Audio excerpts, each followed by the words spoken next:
Спрете да сравнявате крема сиренето, доматите, кашкавала, кремвиршите и т.н. и т.н. Кажете ми, тогава нека да ви отговоря последния начин. Колко ви струва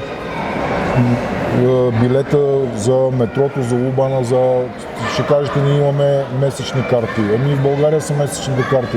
От порядъка на 20, не знам, 25 лева ли бяха, сега сигурно са 20 евро. Искаш ли... Ако съпоставим едното с другото, нито аз ще ви оборя вас, нито вие ще оборите мене. Въпросът е изцяло личностен. Просто спрете да плюете България.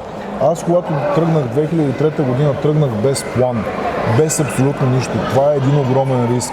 Хората, които са решили да тръгнат след 2015 или 2020 или тепърва, които искат да тръгнат за чужбина, те имат вече готова основа. Има българска общност във всеки един голям европейски град или пък познат, роднина, приятел. Братовче, И де-факто аз мисля след 2 месеца да дойда, можеш ли да ми помогнеш? На мене нямаше кой това да ми го каже. Аз дойдох тук и съм спал по парковете.